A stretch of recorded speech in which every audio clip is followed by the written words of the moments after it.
The expectation from Bearcats fans are changing, but the Bearcats players and coaches have never wavered from this goal from the very beginning.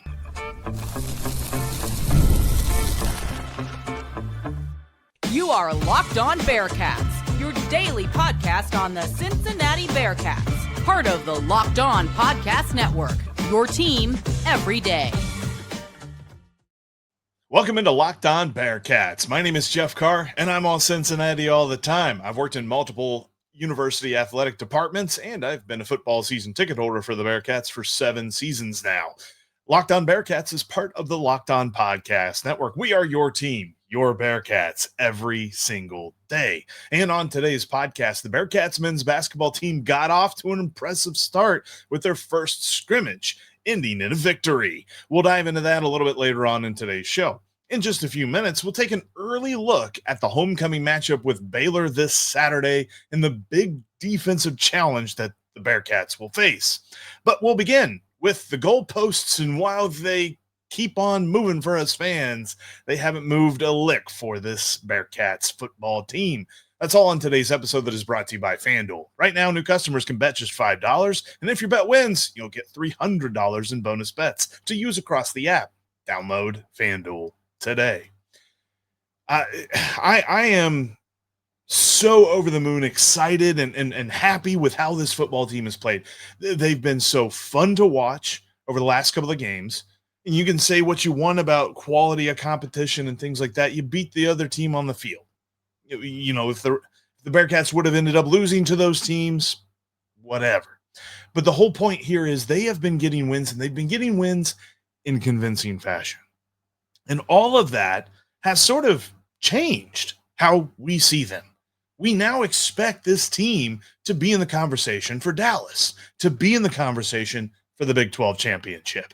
And that's odd to say after where we were in the preseason.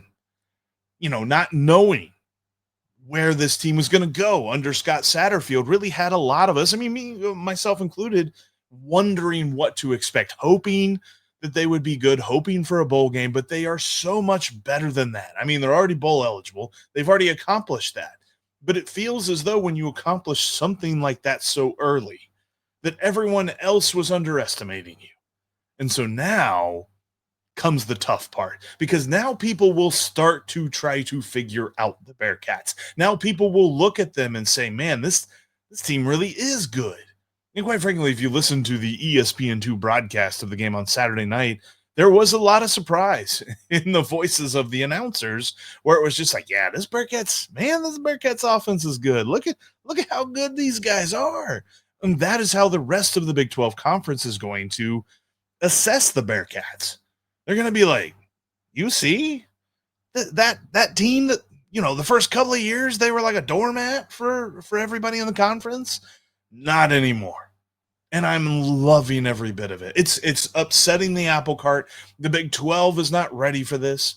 I saw an episode the other day on Locked On Big 12, which, by the way, you should check out Locked On Big 12. Drake Toll does a great job of covering the conference with which the Bearcats reside in.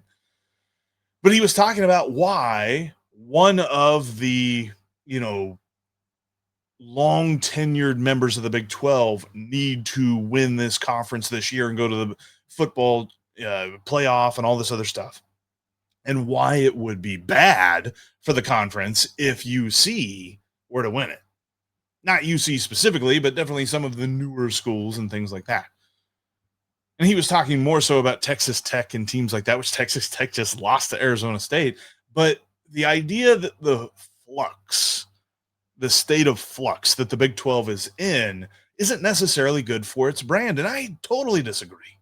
UC is huge for the Big 12 brand because of all of the wonderful things that Cincinnati brings to this conference. But there's just so much more about this. Like, with the Bearcats now being bowl eligible and really starting to grow their expectations, I think it's so key to see how they've gotten here and all the different things. Like, it's clear that this team's mentality has never wavered from believing that they could get to Dallas. I mean, Scott Satterfield, he's been a step ahead of this the whole time, as much as there's still people that want to question him, and as much as there are still people that want to talk about why he should be replaced and why he is not good, quite frankly, there was some amazing play calling in that game against Oklahoma State. So I don't know how you could watch that game and still think that way, but I digress. Because he's been a step ahead of everyone in keeping things into perspective about this season, because he was asked about the changing expectations for the Bearcats, and this is what he had to say after Saturday night's win. Yeah, it's just credit to our guys. I mean, this their goal, that's been their goal all season, and I think they just created that belief in that we can go out and we take it one game at a time, and we still have to do that. I mean, like, there's still a lot of ball left. There's a lot of things that can happen toward the end of this season. We're playing a lot of really good football teams in the last 5 games here. You have to take them one game at a time. You have to figure out a way, all 3 phases to play your best ball whenever you're playing these teams, because we all know the margins are so small. These games go down to the wire. Even when you think, and I'm looking at some games today, like even when you think this team has it, all right, it's probably over, you look back and, man, the score is back to a one-possession game, and like somebody's getting ready to score again. Like it's almost never over. I think these teams in this league have so much fight. The players do, and then the coaches are really, really good in this league. They figure a way, they find a way, and then the next thing you know, you're right there. It comes down to the end of the game. So it's going to be a fight, man. I mean, these games, that's just the way it is in the Big 12. Fortunately for us, I mean, we're back at home next week. We're excited about being back at Nipper. Parity is good, especially when you're ready for it, especially when you are just absolutely stoked to get out there and compete like this Bearcats team obviously is. And it's no more evident, like he mentioned, that this is something that really the players bought into early on. It's no more evident than the man who came up with the biggest play on Saturday night. I mean, Matthew McDoom was asked what he thought about the Bearcats ascending the rankings and everything after the win. It feels great, but, man, we're just more hungry now. Just another week we went 1-0. Next week it's time to go 1-0 again. It's just every dub, just we get hungrier and hungrier to get to Dallas. So that's our goal. That is the perfect mentality. They're not satisfied. They weren't satisfied after they beat Kansas. They weren't satisfied after they beat Iowa State. Fans rushed the field, and that was exciting. But the job was far from over, and they recognized that. They just whooped up on Oklahoma State and ruined their homecoming. Doesn't matter now. Like, they celebrated it. They were happy about it. And I think that's important. It's important to celebrate the successes along the way for sure. You don't want to just gloss over those types of things and take it for granted. But at the same time, the next day you get to work on Baylor, because there's a lot of challenges coming up with this Baylor team, and you got Utah after that, Arizona after that. That's the other part of this too. Like, we're thinking about it from fans' perspective. Take it one day at a time. Don't get too ahead of yourself from the wins behind. Think about what's coming up next, because you can't prepare for Utah right now. You can't prepare for BYU down the road right now. You've got to prepare for Baylor, period. Plain and simple. That's all that matters. But I believe that this team understands that. And I think it's so easy to know why you can believe in these Bearcats. It's about the offense and how good they can be. And they showed us multiple times on Saturday in Stillwater just how good that can be. Although I think it's awesome that the offensive captain still thinks that there's work to do. It was a fun one. I think we did a good job of, putting it on them quick, and then whenever they would respond, we did a good job of responding back. We just still got to find a way to come out of the half faster. Because at the end of the day, we're moving it at will. We're just shooting ourselves in the foot. So we just got to find a way to clean up the mistakes, and we'll be good going forward. When you've got what's left on the schedule, like the Bearcats have, it's great to be hungry, and it would be horrible to be satisfied right now. So I love his mentality, and I'm looking forward to seeing just how much they can show to us in this gauntlet, because the gauntlet begins this week. Baylor is better than Oklahoma State. Baylor is better than UCF. Baylor got a big loss last week against TCU, kind of got boat raced a little bit, so they're going to be coming in real hungry. And that team is a lot better on offense than what the Bearcats have seen in the last few weeks. The keys for the defense will be turnovers and continuing their ability to stand tall in the red zone. We are hitting the stretch run here in college football as per the gauntlet that's coming up for the Bearcats, which begins with Baylor this Saturday. Right now, FanDuel is the best place to take advantage of all of the action. By the way, new users can place a $5 wager, and if it wins, you get $300 in bonus bets. And you can look at $5 at the Bearcats and the Baylor Bears coming up this Saturday. As I record here Sunday night, the line currently sits at Cincinnati laying 5.5. So a little bit less than what we have seen here in the last couple of weeks because this is a little bit tighter of a matchup. It's a little bit intriguing to see that number be so low, but the over-under is ridiculous in this one. Odds makers are expecting a lot of scoring. 67.5 is the over-under on this one. A lot of scoring is expected on Saturday. You're not going to want to miss it. Check all of it and more out on FanDuel. You can also check out futures and all that great stuff as well. Download the FanDuel app today. One of the tools that helps make a huge difference for business owners is Quo, formerly known as OpenPhone. It's the same great business phone system that you've heard me talk about before, just with a new name. And here's why it matters. Every missed call is money left on the table. When every customer conversation counts, you need a phone system that keeps you connected 24/7.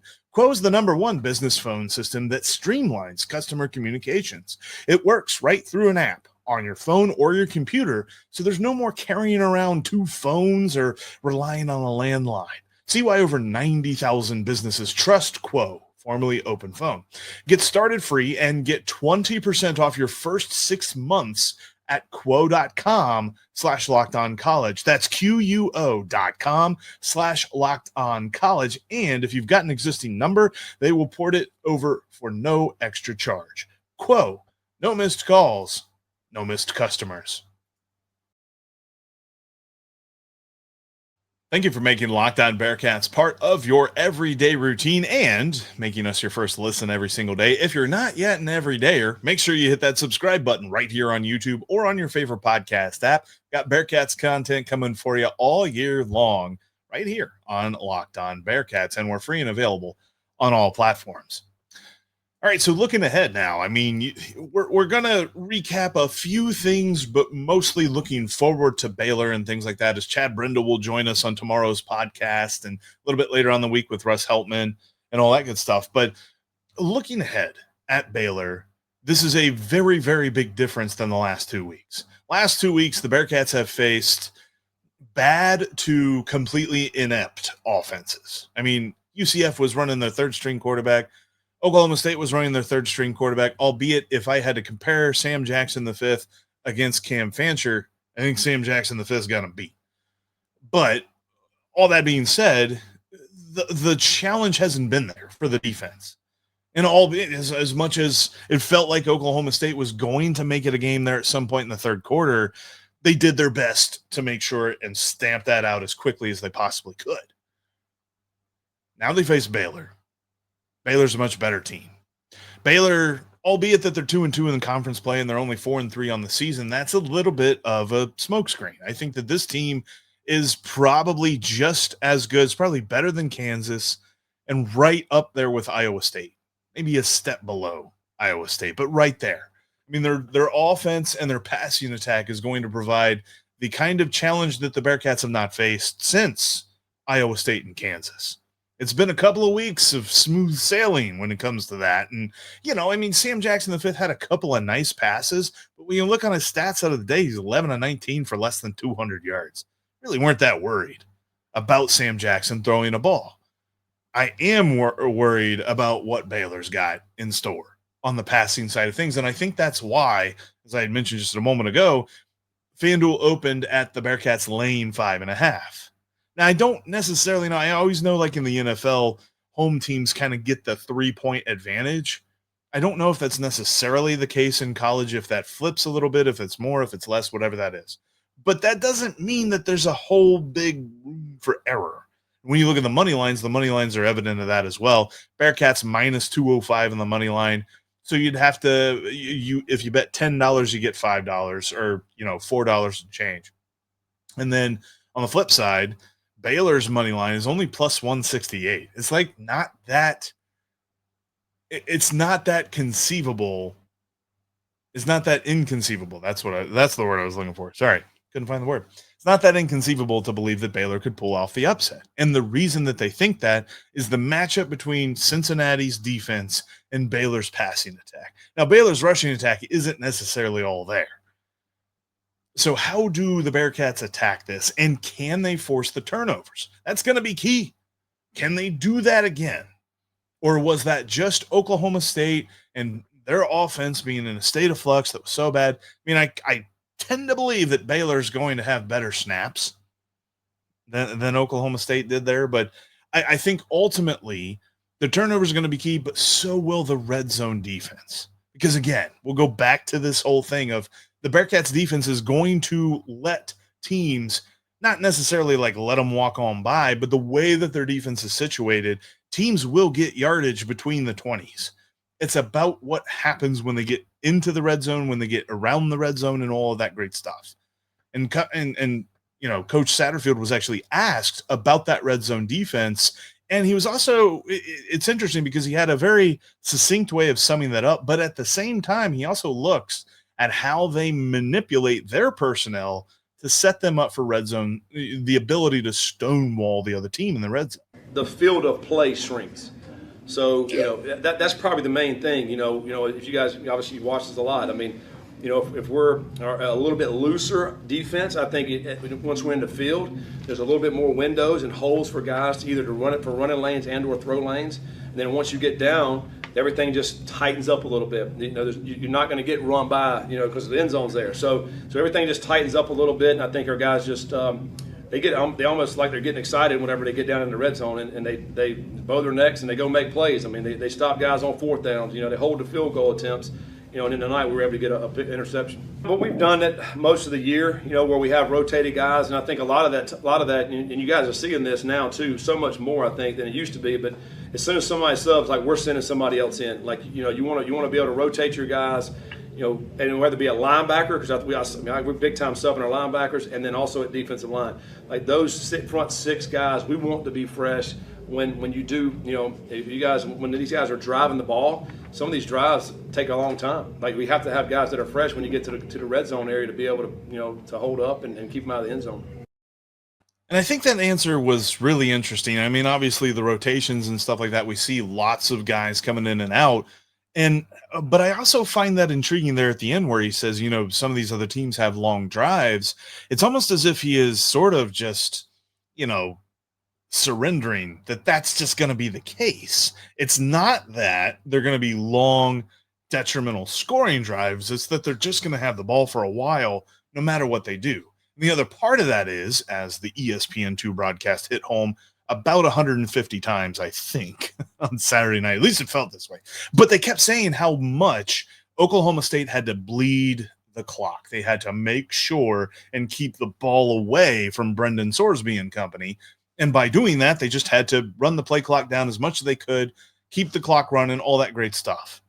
The interesting part about all of this is that's not how Baylor operates. Baylor's going to want to make the big play. Baylor's going to want to pass a lot. They don't run the ball really well. Their EPA per rush, they're 97th in the country, at least, you know, according to ESPN.com and collegefootballdata.com.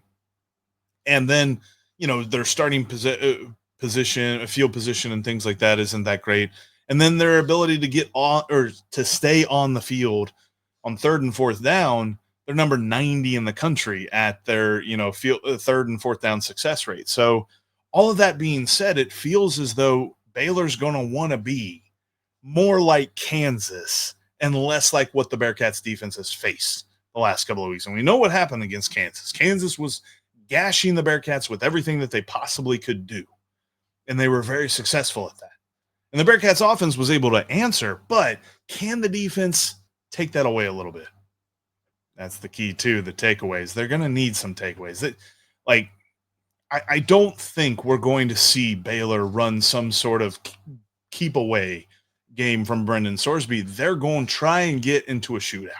And it's going to be interesting to see how that all plays out, because I believe that this defense found something in themselves when they were able to force those turnovers in the fourth quarter in Stillwater. I really hope they can carry that over. So let's switch gears here because the Bearcats men's basketball team won their first scrimmage, and that's got me really excited. Let's be honest, most of us can't even name all our financial accounts, let alone what they're worth. Between 401ks, savings, and investments, it's easy to lose track, and that can mean leaving money on the table. That's why I started using Monarch, an all-in-one personal finance tool that brings your entire financial life together in one clean, easy-to-use interface on your laptop or on your phone.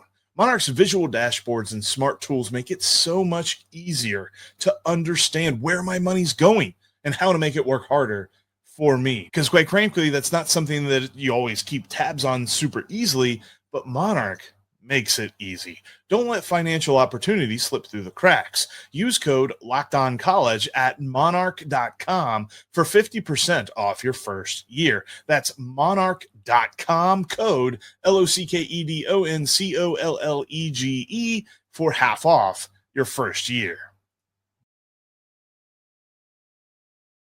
I encourage you to keep the conversation going with myself over on Twitter and TikTok at Jeff Carr with 3 Fs. You can also follow me on Instagram. Just flip that username around to CARRJEFFF. Then you can also follow the show at LO_Bearcats on Twitter and on Instagram as well at Locked On Bearcats, all one word. And TikTok, I think that's the same username too. Bearcats got a win. Now it's a scrimmage, doesn't count, doesn't go toward their record, doesn't hurt Michigan's record at all. But the Bearcats traveled up to Michigan, who were ranked number 7 in the preseason rankings for college basketball.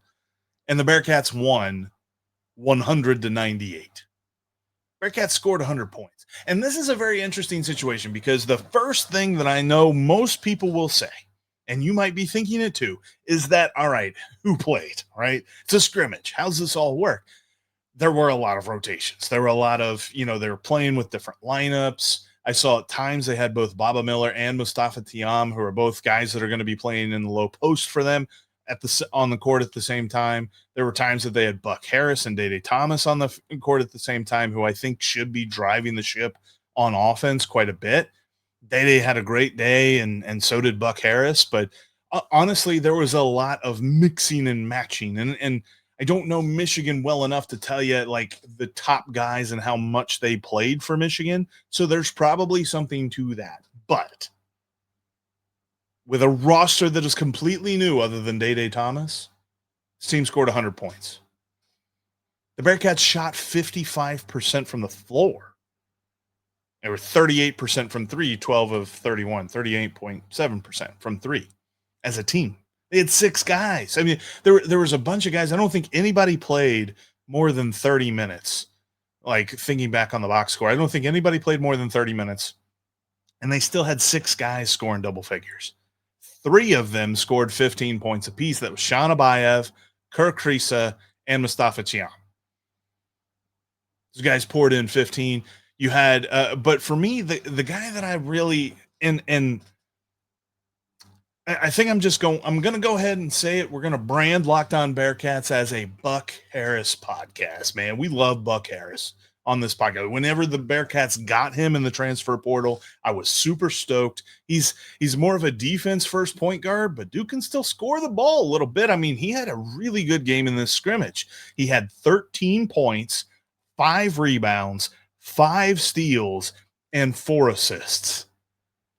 That's filling up a stat sheet. And that's a lot of fun. 3 of those 5 steals came in the first half.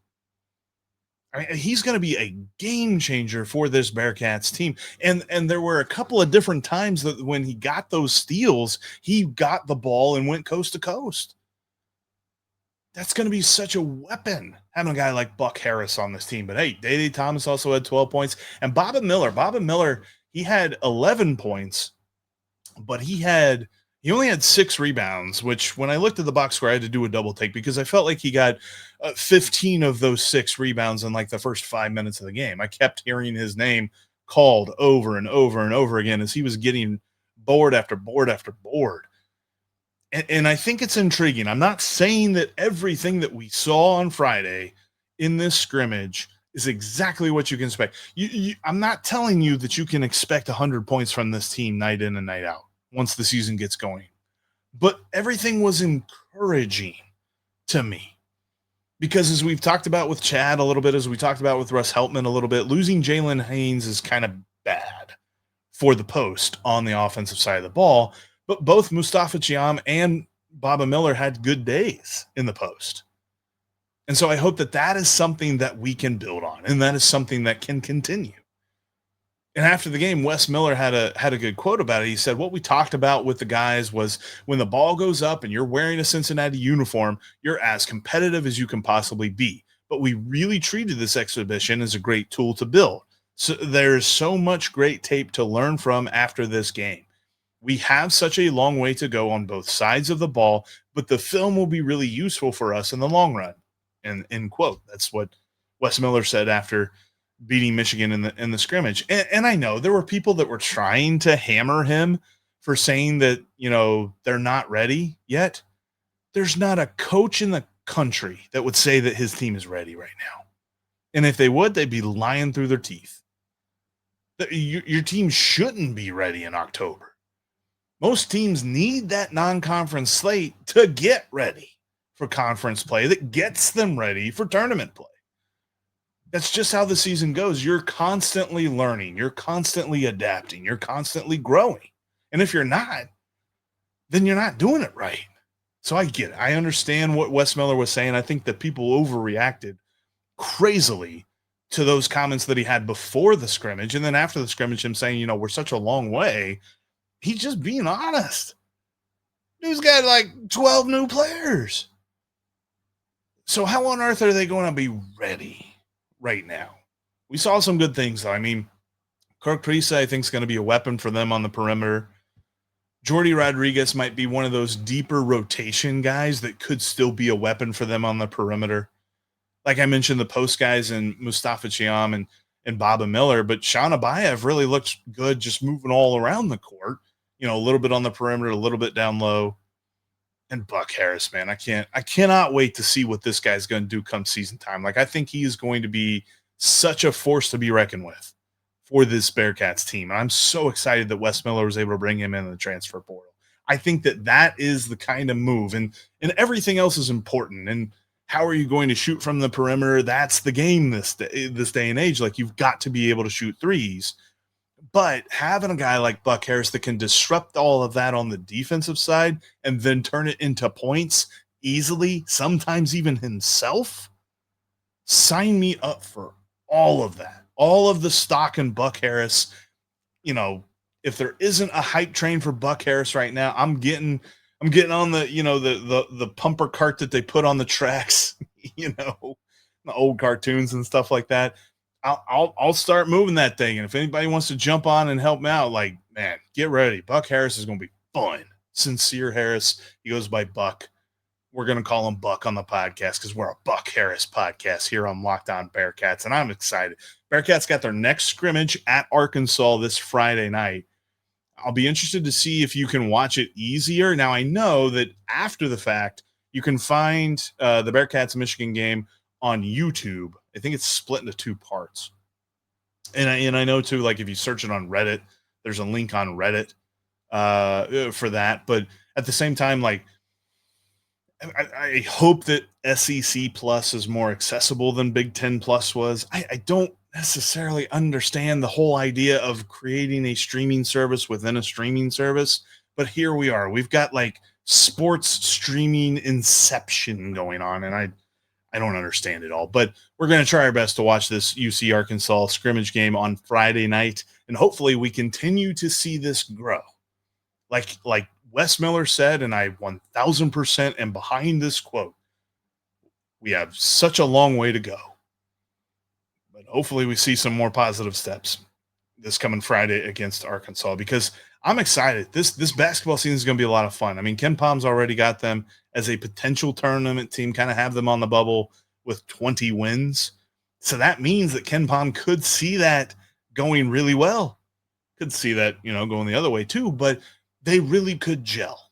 And they've got some guys on this team that feel like gel guys. Buck Harris Buck Harris just feels like the entire package, right? The entire package of a good college basketball player that we're going to be able to root for so easily here in this town.